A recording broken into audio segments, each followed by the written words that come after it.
Hello chess fans, this is Rick from Chess to Impress with number 8 in this series, The Knight Rules.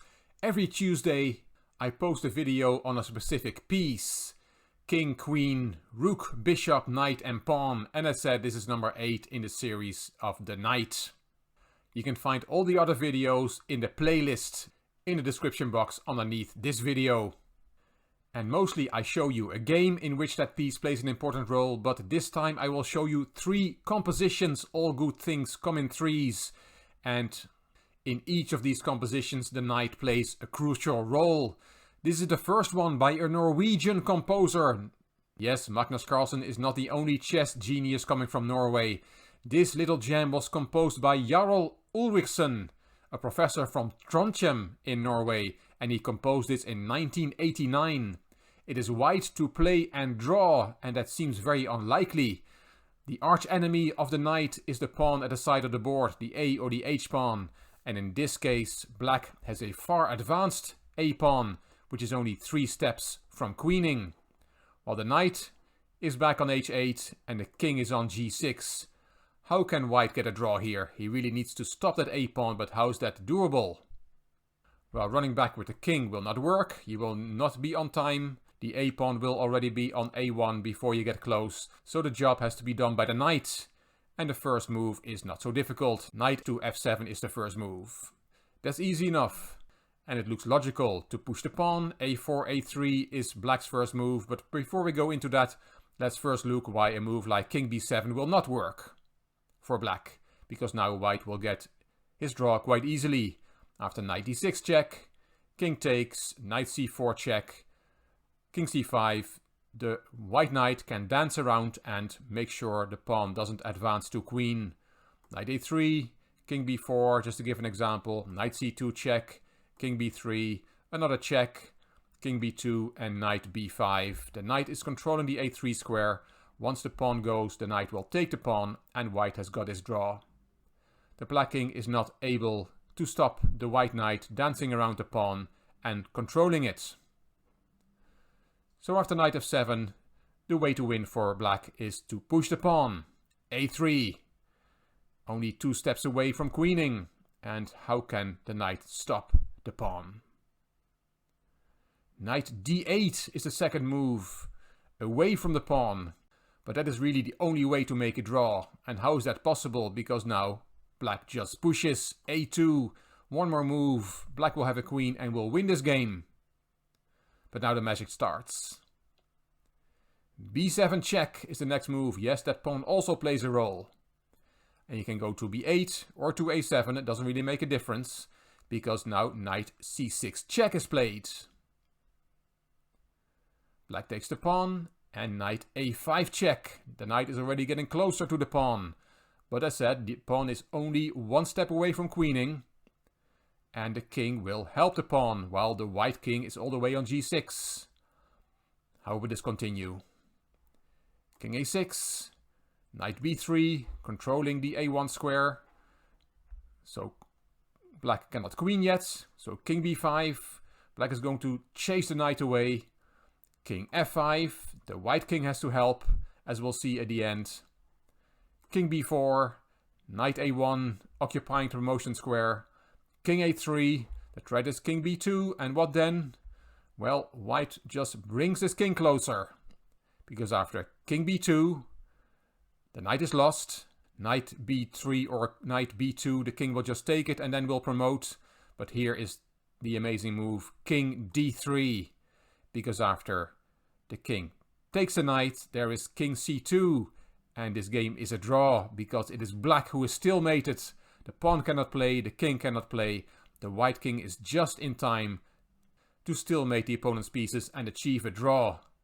Quite incredible. One more time in the replay. Knight F7 and then A3. Knight D8, crucial move. A2. And now we see the point of Knight D8. What an amazing composition this is. A check. King A7 or King B8 doesn't matter. Another check. You have to take the pawn, otherwise white will promote. And there goes the knight. With a check. King A6. Knight B3 controls the promotion square. King B5. Black is going to chase the knight away. and the white king comes closer. The knight cannot sacrifice itself here, it has to go to a1 to make sure black needs to spend more time picking up the knight, and that gives white a chance to get closer with the king. King d3, the knight is taken, and king c2 is the final move of this amazing composition by Yarol Ulrickson. Black is still mated and white has got his draw after all. And the a-pawn was the arch enemy of the knight, but in this case the knight was able to stop it with the help of the king. Pure magic. Hope you enjoyed it. This second composition is from the great Alexey Troitsky from St. Petersburg in Russia and was published in the year 1897. And this time it's white to play and win. And again the knight will play an important role. After all, this is a video in the Knight's Rules series. If we count the pieces, then we see that white is quite a bit of material up. He has a queen on h1, but white is in trouble. g3, g2 is a big threat, which will cost him the queen. And if we play the queen away to a8 or somewhere else, then g2 comes anyway, and g1 is unstoppable, and it is black who's going to win this game of chess. So saving the queen that way does not work. So white is in a bit of trouble. He has to win this game, but at the moment it looks like he's going to lose it. But there is a solution, and the first move, as composed by Alexey Troitsky, is the bishop from e8 to c6. And we understand why, because now the g2 square is under control by the white pieces, but black has another way to win white's queen, with rook b1 check. And it looks like black is still in good shape. King e2. Important for the king to go there, as we'll see, and then black wins the queen, rook takes h1. And how can white win this position? Well, the answer lies in the uncomfortable position of the black king on h3. Because now white has the quite amazing move, bishop g2 check. Yes, this could also be the bishop rules video. This is quite an amazing move. Black has to take, he has no option. And then the knight comes into action. Knight f4 check. Again, there's only one move. King g1. That's why it's important that the white king is on e2. King e1 is now the move. A tempo move. And black only has one legal move. He has no choice but to take away the last flight square of the king with g3, g2. And then the knight rules, delivers a checkmate. A nice smothered mate. The black king being smothered by its own pieces, by his rook, by his bishop and by his pawn, while the white king takes the f1 and f2 squares away. Another amazing composition. Let's look at it again in the replay. The threat is g2, so bishop c6 is played to control the g2 square. Then black has no option but to try and win white's queen, otherwise he's just a lot of material down. Rook b1 check wins the queen, king e2, crucial move, there goes the queen, and then bishop g2, what a move. King has to take, all the moves are forced, the knight comes into action, king g1 only move, king e1, what a delicious little move there, a tempo move, and freeing up the e2 square for the knight. g2 has to be played, there's no other move available, and a smothered mate to finish it off. Alexey Troitsky, 1897. I'm sure you enjoyed this one. And I have saved the best for last because this is a composition by the great Richard Réti, Austrian, Hungarian, Czechoslovakian. He was from many countries and he composed this in 1922. White to play and win. Let's look at the position. It looks like a very natural position. Black has a pawn on h2, but that pawn is well controlled by the king. While white has an extra pawn. A far advanced pawn on a5 and another pawn on f2. And then it's bishop against knight. And the knight, as we'll see, will win this game for white. The first move is also quite a natural move. Knight c2 to d4, check. And if the black king goes, for example, to b7 to keep controlling the a-pawn, then the win is not so difficult for white. He will take on h2. For example, king a6, knight b3 defending the pawn, and this is a simple win for white. Two extra pawns will win him this game. So after knight d4 check, going back to b7 is not the solution for black. What if you go to d5? Well, that's also quite easy. because then there is a6 and the pawn is going through.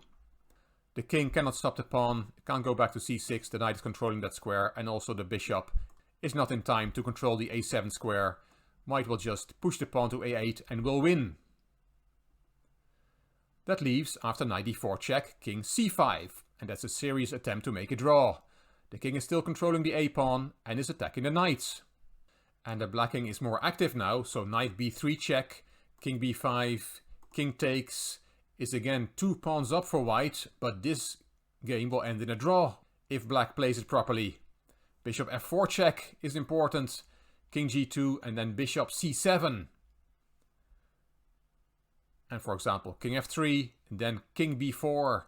And the difference with the previous variation we saw is that the black king is a lot more active now, and this position is actually a draw.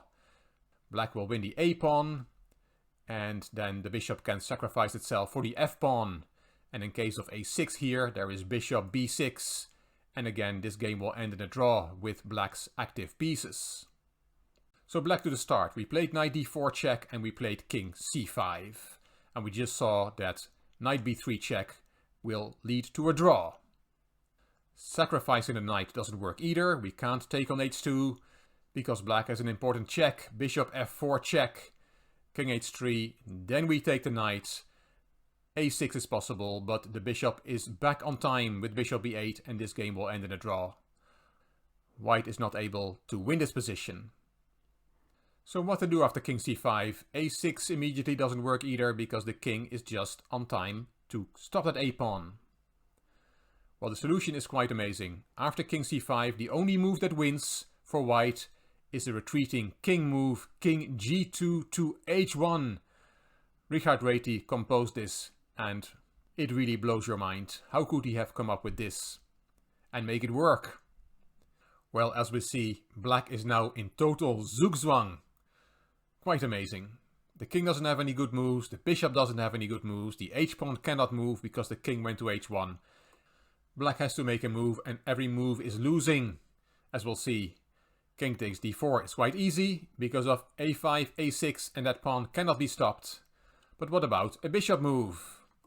Well, it's quite amazing. Wherever the bishop goes, there is a knight fork, and that's why I chose to show you this composition in the knight rules video. Let's have a look. Bishop f8, then there is a fork on e6. Forking king and bishop. The knight will win the bishop and the result is an easily winning endgame for white with an extra piece. What about bishop g7? The same knight fork applies. What about bishop g5? Again, knight e6 check is a fork which picks up the bishop. Bishop f4, no different. Knight e6 check picks up the bishop. And after bishop d2, there is another knight fork. Knight b3 check also wins the bishop. The same knight fork is in the position after bishop c1, knight b3 check. And if we move the king instead, king d6 for example, then there is knight f5 check, also winning the bishop. Finally, king d5 cannot be played. There is no knight fork this time, but a6 wins the game. That pawn cannot be stopped. We see the same after taking the knight. King takes d4 doesn't work because of a6 and the pawn goes through. So we find that after king h1, black does not have any move. Either he's losing a piece or the a-pawn will go through. Quite incredible. In the replay, knight d4 check, king c5, only move to play on, and then the only way for white to win is king g2 to h1. And whatever black does, he's losing. He is in total zugzwang. Réti, 1922. And then we have this position, which is after the 20th move, knight b6 to d7 from yourself, the chess to impress viewers against myself. I'm playing white. After that move, I played knight d2 to c4, as I told you in last Sunday's video. Every Sunday we make a move as part of the viewers game series. And I played knight c4, and it is your turn again. What would you play here on the 21st move for black? You can take part in this game by putting your move in the comment section underneath this video. By doing so, you will be in a raffle. At the end of the game, I will raffle a chess book amongst the viewers who have taken part in this game. So I'm looking forward to seeing your 21st move for black in the comment section. And I hope you enjoyed this video. If you did, please give it a thumbs up. Please subscribe to the Chess to Impress channel and please leave a comment. I will read them all and I will reply to them all. If you like the video, if you like this series of This Piece Rules, then please share it on social media by clicking the share button on YouTube. You can find me on Instagram, on Twitter and on Facebook. This is Rick for Chess to Impress. Thank you for watching.